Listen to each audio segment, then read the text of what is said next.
अस्सलामुअलैकुम व्यूअर्स, मैं हूं समीना पाशा। उम्मीद है आप लोग खैरियत से होंगे। व्यूअर्स, कुछ अहम खबरें और अपडेट्स हैं इस व्लॉग में आपके साथ शेयर करने जा रहे हैं। आजकल खबरों का फ्लो काफ़ी ज़्यादा है, तो मेरी कोशिश होती है कि ज़्यादा खबरें एक ही व्लॉग में समा जाएं, तो बाज़ुका तवील भी हो जाता है व्लॉग। लेकिन बहरहाल जो बाद की अपडेट्स हैं वो अब इस व्लॉग में आ गई हैं जनाब आपके लिए। और इसमें बताएंगे आपको इमरान खान साहब के केसेस के हवाले से, ख़ास तौर पर जो दो अहम केसेस हैं एक तो इद्दत में निकाह का केस है, और फिर जो नैब के केसेस हैं उसके हवाले से भी, बल्कि आज साइफर केस की समाअत हुई है। तो इन केसेस के हवाले से कुछ चीज़ें आपके साथ डिस्कस करेंगे। जो अदालती महाज पर खबरें हैं वो आपके साथ आएंगी। उसके साथ साथ जनाब क्या हो रहा है, जो चीफ जस्टिस काजी फायज ईसा साहब के ऊपर एक तनकीद का सिलसिला जारी है, और एक ऐसी तनकीद है कि जो जाहिर है कि अब वो चाह के भी अवॉइड नहीं कर पा रहे हैं। तो 2-3 दिन से हम देख रहे थे कि हर तरफ से जब आवाज़ें आ रही थी, और अब तो उनके अपने भी चीफ जस्टिस काजी फायज ईसा साहब को बहुत महान जज मानने वाले भी जब तनकीद करने लगे, तो उसके बाद अब एक दफ़ा फिर से रियासत ने डंडा उठा लिया है। जो मैं हमेशा आपको बार बार कहती हूँ ना, डंडे वाली रियासत, तो वो डंडा फिर से उठ गया है। और अब उसके लिए क्या तरीकाकार होने जा रहा है, किसके गिर्द घेरा तंग होने जा रहा है, तो उसके ऊपर बात करेंगे। फिर इस हवाले से भी बात करेंगे कि क्या अभी भी इलेक्शन कमीशन ऑफ पाकिस्तान में कोई इस किस्म के मसाइल हैं कि जिसकी वजह से इलेक्शन को डिले करने के हवाले से उन्हें बार बार कुछ ना कुछ धमकी लगानी पड़ती है। क्यों मैं ऐसा कह रही हूँ आपके साथ शेयर करेंगे। शेख रशीद साहब एक दफ़ा फिर से गिरफ्तार हो गए हैं, और इस दफ़ा उनकी गिरफ्तारी क्यों हुई है, उनके इलेक्शन पर क्या असर पड़ेगा, इस पर बात करेंगे। और कुछ शाह महमूद कुरैशी साहब की इंकशाफात के हवाले से भी गुफ्तगू होगी। आपसे रिक्वेस्ट है कि चैनल को सब्सक्राइब नहीं किया तो सब्सक्राइब कर लें। जो काजी फायज ईसा साहब ने एक फैसला दिया, बल्ले के निशान को छीनने का फैसला, मेरा ख्याल है कोई भी कुछ जहन और फहम रखने वाला शख्स और आइन और कानून की थोड़ी बहुत भी समझ बूझ रखने वाला शख्स इस फैसले का दिफा नहीं कर सकता। और हर कोशिश के बावजूद भी जब देखा गया कि जो इन्होंने कुछ ख़ास हरकारे रखे हुए थे कि किसी तरह भी ये साबित किया जाए कि जनाब देखिए फ़ैसला तो बड़ा हक़ और सच के ऊपर, बड़ा आइन और कानून के मुताबिक है, और इसमें पीटीआई के जो अपने वकला हैं उनका कसूर है जी, वो तैयारी नहीं सही करके आए। तो ये जो दलीलें देने की कोशिश कर रहे थे, जब बुरी तरह से नाकाम हुए हैं और बखिए उधड़ गए हैं इस बयानिए के, तो फिर उसके बाद अब उन्होंने सोचा कि नहीं भाई, इस तरह बात नहीं बन रही, और काजी फायज ईसा साहब को तनकीद से नहीं बचाया जा रहा, हद दर्जा तनकीद हो रही है, और सूरत हाल ये है कि बड़े बैकफुट पर नज़र आ रहे हैं वो। तो उसके बाद फिर एक नई स्ट्रैटेजी के तहत फिर से डंडा उठा लिया गया है, और वही तरीका आजमाने की कोशिश की जा रही है अब, कि जो इससे पहले बड़ा आजमूदा तरीका है कि जब कोई प्यार से बात ना माने तो फिर डंडा उठा लिया जाए। तो सबसे पहले तो इस सिलसिले में किया ये गया कि जो बार काउंसिल्स हैं, बार एसोसिएशंस हैं, ख़ास तौर पर सुप्रीम कोर्ट बार एसोसिएशन और पाकिस्तान बार काउंसिल, इनकी तरफ से ये एहतजाज किया जाता है कि जनाब चीफ जस्टिस काजी फायज ईसा साहब के खिलाफ एक मुनज़्ज़म मुहिम चलाई जा रही है, इसकी वो मजम्मत करते हैं, और ये मुतालबा करते हैं कि फ़ौरन इस मुहिम की जो रोकथाम है उसके लिए इकदाम किए जाएं। तो पाकिस्तान बार काउंसिल हो या सुप्रीम कोर्ट बार एसोसिएशन हो, इस वक्त जो उनके सदर हैं, ये वकीलों की बॉडीज़ हैं, और यहाँ पर आज़म नज़ीर तारड़ साहब ने अच्छी खासी हैवी किस्म की इन्वेस्टमेंट की हुई है। अभी कुछ दिन पहले भी वज़ीर आला पंजाब मोहसिन नकवी साहब ने भी कुछ रकम शकम, अच्छी खासी रकमें शकमें लगाई हुई हैं इनको, और ज़्यादातर यहाँ पर जितने भी वकला हैं वो इन्हीं यानी PMLN के ही हिमायत याफ्ता हैं, और इस्टेब्लिशमेंट के करीब जो मकतबा फ़िक्र उसी से ही ताल्लुक़ रखते हैं। तो ये इस वक्त बिल्कुल जो वकला बॉडीज़ हैं, ये एक इस तरह की पोजीशन में है कि जहाँ पर आप ये मत सोचिए कि ये कोई इंसानी हुकूक की खिलाफ वर्जियों या आइन और कानून के मुतासिर होने के ऊपर आवाज़ उठाएंगे। मैं काफ़ी दिन पहले से ये बात कह रही हूँ ना आपसे कि क्यों नहीं वकला तंजीमें जाग रही, तो बुनियादी वजह ही ये है कि ये सब डिवाइड करके PTI के या तहरीक इंसाफ के या और इस तरह के जो जमात इस्लामी वगैरह के और जो एक वकला विंग होते हैं, वो उस तरह से हमें नज़र नहीं आते पावर में, और उसी का नुकसान जो है यहाँ पर वकला की जो सियासत है उसके अंदर हो रहा है। तो पहले तो उनकी तरफ से ये आया, और इसको मीडिया के भी कुछ सहाफ़ियों ने बड़ा काउंटर करने की कोशिश की कि जी नहीं होनी चाहिए तनकीद वगैरह। वो फिर हमने देखा कि एक वीडियो भी, ख़ास फरमाइशी वीडियो, और वो जहाँ से बन के आई है वो आप देखें, आपको पता चल जाता है। तो वो वीडियो भी जो है वो दी गई तमाम ऐसे सहाफ़ियों को जो इस काम के ऊपर इस वक्त मामूर हैं कि उन्होंने जो है वो चीफ जस्टिस का दिफा करना इस मामले पर और PTI पे अटैक करना है, तो उनको वो एक ही वीडियो सबको बना के भिजवा दी गई और फिर वो उन्होंने अपने ट्विटर हैंडल से सब ने वो पोस्ट की, जिसमें ये दिखा रहे थे, एडिटेड वीडियो थी ज़ाहिर है कि जी चीफ जस्टिस साहब कोई सवाल कर रहे हैं और उनके वकला को वो जवाब नहीं सही आ रहा और इस तरह से। तो इस तरह के कुछ मोमेंट्स को उठा के उन्होंने एक जोड़ के क्लिप बनाकर और ये बताने की कोशिश की कि इनकी अपनी सारी कोताही है जिसकी वजह से ये फैसला देना पड़ा चीफ जस्टिस साहब को। तो ये एक तो किया गया और फिर उसके बाद इन्होंने डंडा कैसे उठाया, डंडा ऐसे उठाया कि FIA के तहत एक JIT तश्कील दे दी गई है और इस JIT में 6 रुकनी कमेटी आई है। इसमें जनाब additional director general cyber crime wing FIA सरबराह हैं इसके, और इसके साथ साथ यानी कमेटी के कन्वीनर है बेसिकली। इसके साथ साथ जनाब IB के और ISI के भी एक रुकन इसके मेंबर हैं। इसके साथ साथ इस्लामाबाद पुलिस के DIG भी इसके मेंबर हैं और PTA का भी एक नुमाइंदा जो है वो इस JIT में शामिल है।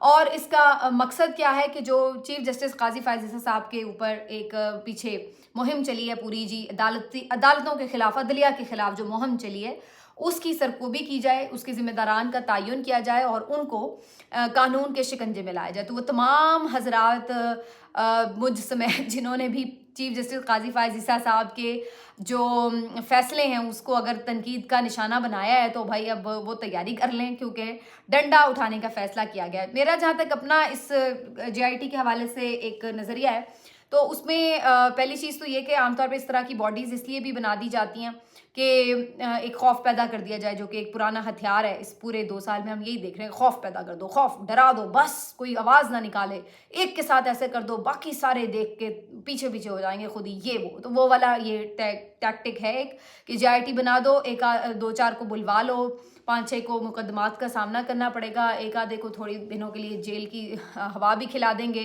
तो इस तरह का कर के कोशिश करेंगे कि कोई जब बाकी लोग देखेंगे कि ओहो ये हो रहा है तो सभी मोहतात हो जाएंगे और इस तरह से चीफ जस्टिस काजी फ़ायज़ ईसा साहब की जो इज़्ज़त है उसको बहाल कराने की कोशिश की जाएगी। तो पहले तो ये अप्रोच ही अजीबो गरीब है, यानी डंडे के साथ आप डर तो पैदा कर सकते हैं, एहतराम नहीं पैदा कर सकते। तो आप ज़बरदस्ती कभी किसी की इज़्ज़त नहीं करवा सकते। इदारे अपनी इज़्ज़त खुद करवाते हैं, अपने फेल से, अपने फ़ैसलों से, अपने कंडक्ट से, अपने मिजाज से और अपने तरीक़ा कार से। ये नहीं है कि आप कानून कभी बनवा लेते हैं तौहीन अदालत का, कभी जी अफवाज के ख़िलाफ़ नहीं हो सकता, कभी जी सदर के साथ नहीं हो सकता, कभी तौहीन पार्लिमान का कानून बन जाता है। तो आप कानून बना लें, JITयाँ बनवा लें, डंडे उठा लें, लोगों को मारें पीटें, इज़्ज़त ऐसे नहीं मिलती है, एहतराम ऐसे नहीं मिलता है। वो आप अपने तरफ से अर्न ही करते हैं हमेशा, उसको कोई आप डंडे से नहीं करवा सकते।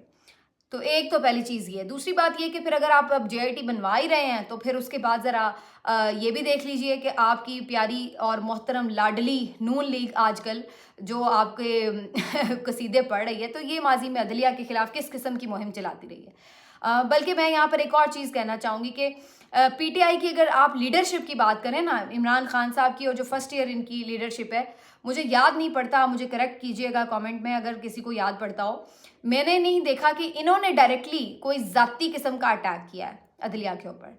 इमरान खान की हुकूमत गिराने का भी फैसला अगर आ गया था ना तो उन लोगों ने उस फैसले को भी एक्सेप्ट किया था और इमरान खान उसके बाद इस बात का गिला ज़रूर करते नज़र आए कि जी 12 बजे रात को ली, मुझे तकलीफ़ है इस चीज़ की, लेकिन उन्होंने उमर अता बंदयाल साहब को ज़ाती तौर पर एक लफ्ज़ नहीं कहा बुरा भला।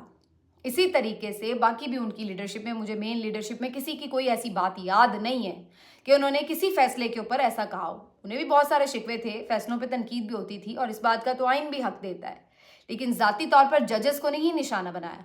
दूसरी तरफ अगर आप PMLN को देखें तो यहाँ पे मैं ये वजाहत कर दूँ कि मैं सिर्फ PTI की लीडरशिप की ऑफिशियल उसकी बात कर रही हूँ। हाँ, ये ज़रूर है कि वो बख्शते तो नहीं है उनके सोशल मीडिया वाले किसी को भी, तो उन्होंने भी जजेस पे बहुत तनकीद की, ज़ाती तौर पे भी की और फैसलों पे भी की, हर तरह से की, खूब रगड़ा लगाया हुआ है हर तरह के जजेस को। ये मैं उनको डिफेंड बिल्कुल नहीं करी उनकी तरह, लेकिन ऑफिशियली एज ए पार्टी कभी PTI की ये पॉलिसी नहीं रही है, मैं ये बताना चाह रही हूँ। दूसरी तरफ अगर आप PMLN को देखें तो उनकी ऑफिशियली ये पॉलिसी भी रही है और उन्होंने करके भी दिखाया और उनकी लीडरशिप ने भी अल्फाज कहे हैं इसी तरह के। آپ میاں نواز شریف صاحب کی کیوں نکالا کی جو پوری ایک وہ مہم تھی وہ سن لیں، جگہ جگہ ان کے خطاب. طلال چودھری صاحب اور نہال جو کیا نام تھا ان کا، نہال ہاشمی صاحب، ان لوگوں کو کیوں توہین عدالت کی سزائیں ہوئی تھی؟ انہوں نے ججوں کو دھمکیاں لگائی تھیں. رانا ثناء اللہ کی آپ دیکھ لیں، تمہارا گھیراؤ کریں گے، تمہارا گھر سے نکلنا مشکل کر دیں گے. آپ مریم نواز صاحبہ کی زہر افشانی کو تو جانتے ہی ہیں، وہ تو نام لے لے کر جسٹس اعجاز الاحسن کا، امرتا بندیال، کھوسا، ثاقب نثار، ان کو کیا کیا ان برے الفاظ سے نوازتی رہی ہیں. اور امرتا بندیال صاحب چیف جسٹس تھے، تو چیف جسٹس کے دروازے کے اوپر، یعنی سپریم کورٹ کے دروازے کے اوپر کھڑے ہو کر انہوں نے گالیاں نکالی ہیں، نعرے بازی کی ہے. اور اس سے پہلے جو سپریم کورٹ پر حملہ کیا تھا وہ تو خیر ایک پرانی بات رہی. تو ان لوگوں کی تو ہسٹری یہ ہے کہ ہمیشہ یہ لوگ ججز کو اس طریقے سے ٹریٹ کرتے رہے. تو یہ ان کی آفیشیل، میں آپ کو سینئر جو مین قیادت ہے، مطلب P M L N is what about Sharif, تو ان کی بات بتا رہی ہوں. تو ان کے اوپر آپ جے آئی ٹی کب بنے گی؟ اگر آپ عدلیہ کی بات کریں تو پھر عدلیہ کے لیے تو سارے ججز ایک جیسے ہیں.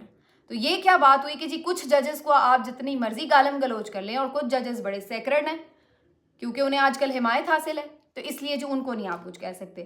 تو یہ اگر آپ کریں گے یہ بھی کر کے دیکھ لیں، لیکن الٹیمیٹلی اس کا کوئی، اگر آپ یہ سمجھیں کہ اس سے کوئی تاریخ میں اچھا نام لکھا جائے گا، وہ آپ کے فیصلوں سے ہی لکھا جائے گا بھائی، کوئی تنقید کرے یا نہ کرے. دوسری طرف جناب عدلیہ کی بات ہو رہی ہے، 2-3 اہم فیصلوں سے متعلق آپ کو بتا دیں. ایک تو جناب اسلام آباد ہائی کورٹ میں چیلنج کر دیا عمران خان صاحب نے جو توشہ خانہ کا اور جو القادر ٹرسٹ کا ایک جیل ٹرائل ہو رہا ہے اس کو، کہ اس کی اوپن ہیئرنگ ہونی چاہیے. تو اس کے اندر وہاں پہ بھی جج بشیر صاحب جاتے ہیں اور جا کے کیس ان کے آتے ہیں. تو اس کو اسلام آباد ہائی کورٹ میں عمران خان صاحب نے چیلنج کر دیا ہے.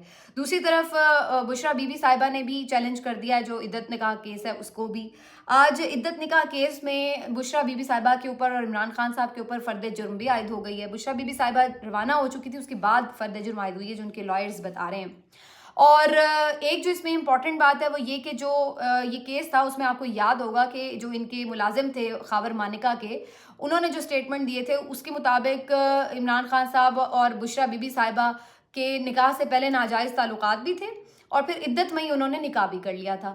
تو اب جب یہ فرد جرم عائد ہوئی ہے تو اس میں جو اگر آپ دفعات دیکھیں تو اس میں پتہ یہ چلتا ہے کہ جو وہ معاملہ تھا ناجائز تعلقات کا اس کو حذف کر دیا گیا بیچ میں سے، وہ خارج ہو چکا ہے. تو اس کے اوپر اب مزید کوئی بات نہیں ہو رہی، جس سے مجھے یہ لگ رہا ہے کہ یا تو اس کے اوپر کوئی فردر ایویڈنس نہیں ملا تو اس وجہ سے اسے پروو نہیں کیا جا سکا یا نہ جانے کیوں، لیکن بہرحال وہ اب اس میں حصہ نہیں ہے. اب صرف یہ عدت میں نکاح کا معاملہ ہے جس کے اوپر کیس کی پروسیڈنگ آگے بڑھے گی.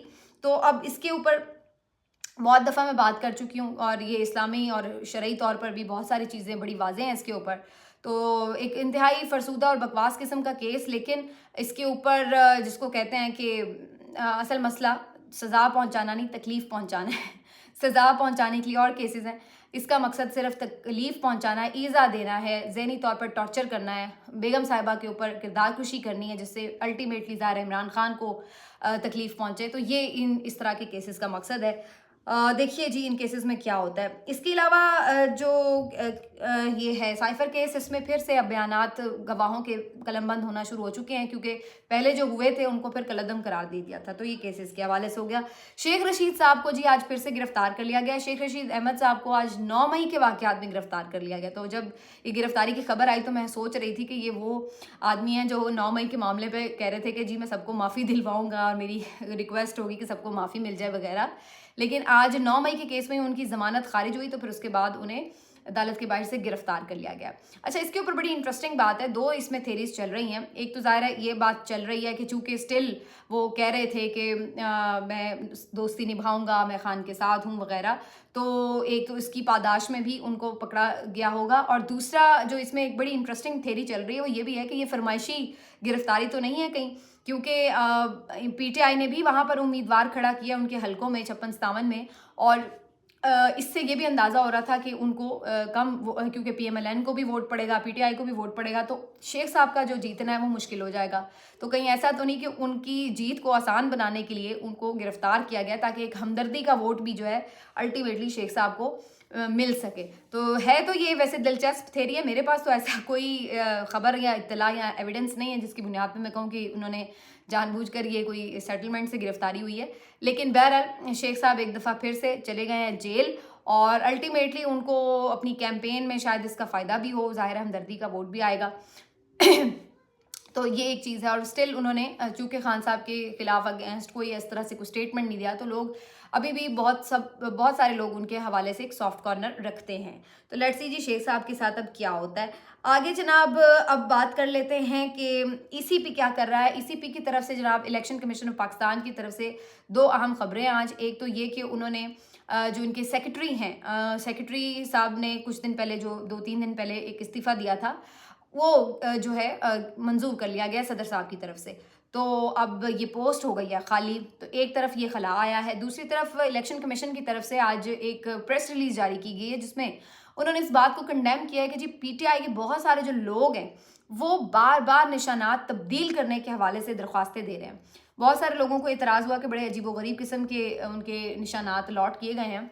तो कुछ ने तो उसको एज ए चैलेंज एक्सेप्ट कर लिया, लेकिन कुछ ने उनको चैलेंज भी किया, कुछ के बदल भी गए और कुछ के नहीं भी बदले गए, रिजेक्ट भी हुए। तो अब इलेक्शन कमीशन ने इस बारे में जी एक तौजी देते हुए एक प्रेस रिलीज जारी की है जिसमें उन्होंने कहा है कि बार बार अगर इसी तरह हम निशान बदलते रहेंगे तो टाइम बड़ा कम है हमारे पास, क्योंकि बैलेट पेपर्स की छपाई का काम शुरू कर दिया गया है और फिर इस तरह से अगर हमें बार बार निशान बदलने पड़े तो इतना वक्त भी नहीं है हमारे पास, टाइम बहुत कम है और फिर बैलेट पेपर भी ज़ाया होगा तो उसमें भी एक अलग से ख़र्चा भी आएगा। तो हमारे लिए ये बहुत मुश्किल हो जाएगा, ये कहीं हमारे लिए ताख़ीर का बाइस ना बन जाए। तो ये बीच में उन्होंने छोटी सी धमकी भी लगा दी है। तो कहीं ना कहीं ये हम चीज़ देख रहे हैं कि कभी इलेक्शन के इल्तवा के लिए कोई करारदाद आ जाती है सेनेट में, कभी इलेक्शन कमीशन कोई तौजी लेके आ जाता है। तो एक आखिरी ऑप्शन के तौर पर ये ऑप्शन है कि अगर बिल्कुल ही कुछ ना बनता हुआ नज़र आया तो फिर इलेक्शन तो नहीं होंगे भी, ये भी एक कहीं ऑप्शन रखी हुई है, लेकिन इसका चांस अब बहुत कम रह गया है। अब मेरे ख्याल से जिस स्टेज पर चीज़ें आ गई हैं अब इलेक्शन में तो जाना ही पड़ेगा। सलमान अकरम राजा साहब ने एक बड़ी इंटरेस्टिंग और होपफुल सी बात बताई है। उनका कहना है कि जनाब ये जो कहा जा रहा है कि पीटीआई के मेंबर आज़ाद हैं और वो उनके ऊपर पार्टी पॉलिसी का इत्तलाक नहीं होगा अगर वो जीत के असम्बली में आते हैं, तो ऐसी कोई बात नहीं है। वो तमाम मेंबर्स जिन्होंने अपने कागजात नामजदगी में जो पार्टी एफिलिएशन है वो पीटीआई जाहिर की है, तो उनके ऊपर पार्टी की पॉलिसी उसी तरह से बिल्कुल लागू होगी जैसे कि वो अगर बल्ले के निशान से लड़ते तो तब भी होती। उनके पास सिर्फ निशान वो नहीं है, लेकिन बाकी सारी चीज़ें उसी तरह से इम्प्लीमेंट होंगी। हत्ता कि सलमान अकरम राजा साहब तो इस बारे में भी होपफुल हैं कि जो रिज़र्व सीट्स का मामला है वो भी पीटीआई जो है वो क्लेम कर सकेगी, और अगर जब ये निशान जीत के आ भी जाएंगे सब, तो चूँकि हैं पीटीआई का ही, तो एज ए पार्टी पीटीआई तो स्टैंड करती है। और इलेक्शन कमीशन की वेबसाइट पर आप जाके देखें तो रजिस्टर्ड पार्टीज़ में पीटीआई अभी तक एग्जिस्ट कर रही है। तो जब एक पार्टी एग्जिस्ट कर रही है तो एज ए पार्टी ही इन्होंने हिस्सा लिया है और इसी तरह से ही ये अपनी जो सीट्स हैं उसको क्लेम कर सकते हैं। लॉजिकली इनकी बात में वजन तो है, लेकिन यहाँ पर मसला ये है कि अगर तो वाकई बाय बुक की बात की जाए तो ये केस भी बड़ा अच्छा है और मेरा ख्याल है इसमें बिल्कुल बात समझ में भी आती है। लेकिन मसला ये कि यहाँ पर कोई बुक है नहीं। वो जो कभी एक आइन की किताब हुआ करती थी उसको तो फाड़ के जला के कहीं फेंक दिया गया है। तो इसलिए वैसे तो ये भी कोई तरीका नहीं था बल्ला छीनने वाला जिस तरीके से छीना गया, और ये भी कोई मसला नहीं था कि कभी किसी पार्टी के साथ इल्हाक करके कोई ना गया हो इलेक्शन में। बहुत सारे ऐसे लोग हैं जो किसी और पार्टी के मेंबर हैं लेकिन किसी और पार्टी के टिकट से इलेक्शन लड़ते रहे हैं, तो ये भी कभी कोई मसला नहीं था। लेकिन आपने देखा कि इलेक्शन कमीशन ने इसके ऊपर भी एक नोटिस जारी किया। तो इसी तरह मसला तो अभी भी ये नहीं है, लेकिन जब मसला बनाना हो तो फिर किसी भी चीज़ का बहाना बनाकर मसला बना लिया जाता है। तो मुझे सलमान अकरम राजा साहब की सलाहियत और उनकी जो कानून की तशरीह है उस पर तो कोई डाउट नहीं है, लेकिन मुझे ये यकीन है कि इन लोगों ने ऐसा नहीं होने देना, क्योंकि जो बदनीयत इस वक्त मुसल्लत हैं और जिन्होंने ये सोच रखा है कि पीटीआई को आगे नहीं हुकूमत बनाने देनी, वो कोई भी कानूनी इतनी सी मोशगाफी से भी उनका रास्ता रोकने की कोशिश पूरी करेंगे। तो मुझे इसमें भी यानी ये नज़र नहीं आ रहा, लेकिन बहरहाल पॉइंट अच्छा है, इस पर अदालत में जाके बहस हो सकती है।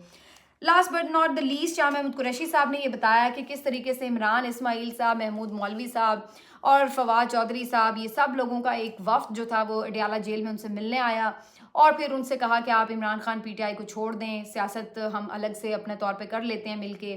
तो इस तरह की उन्हें ऑफ़र भी की, लेकिन शाह महमूद कुरैशी साहब ने उन्हें कहा कि वो पीटीआई और इमरान खान का साथ नहीं छोड़ेंगे। फिर आपको याद होगा कि वो अडियाला जेल के बाहर उन्होंने एक मीडिया टॉक भी की थी जिसमें उन्होंने ये बात की थी कि जनाब एक पीडीएम के एंटी बहुत बड़ी स्पेस मौजूद है सियासत की, ऑपोजिशन की, तो वो हम क्यों खाली छोड़ें और हमें करनी चाहिए। लेकिन बाद में फिर वो मामला तोड़ नहीं चढ़े और फिर उन्हें मुख्तलिफ पार्टीज़ में ज्वाइन भी करना पड़ा, लेकिन फिर उसमें भी वो एक्टिवली पार्टिसिपेट नहीं कर सके। लेकिन शाह महमूद कुरैशी साहब ने मीडिया को जो ये बात बताई उससे ये पता चलता है कि ये लोग मेंटली इस बात के लिए प्रिपेयर भी हो चुके थे और खान साहब का साथ छुड़वाने के लिए शाह महमूद कुरैशी साहब से भी कह रहे थे। तो इससे दो बातें पता चलती हैं कि वो तमाम लोग, मेरे समेत बहुत सारे और लोग, जो ये सोचते थे कि शायद शाह महमूद कुरैशी या परवेज़ इलाही साहब तो फ़ौरन ही इमरान खान साहब को छोड़ के चले जाएंगे, उन्होंने सबकी तवक्कुआत के बरक्स बड़ी हिम्मत दिखाई है और इमरान खान साहब के साथ बड़ी वफादारी निभाई है और अभी तक खड़े हुए हैं। तो मुश्किलात के बावजूद भी वो वहाँ पर मौजूद हैं, जबकि वो तमाम लोग जिनके बारे में लगता था कि शायद वो नज़रियाती हैं, बड़े पुराने साथी हैं, नहीं छोड़ेंगे, वो फ़ौरन मिनटों में जंप्स मार के निकल गए उस डूबती कश्ती से, जो उस वक्त डूबती हुई नज़र आ रही थी। तो ये एक सारी सिचुएशन है, लेकिन बाद में अब ये देखा जा सकता है कि अल्टीमेट गेनर कौन होगा। ये तो हालात जब बदलेंगे, पलटेंगे, तो फिर ही समझ में आएगा। मिलते हैं आपसे अगले वीडियो में। अपना ख्याल रखिए। अल्लाह हाफ़िज़।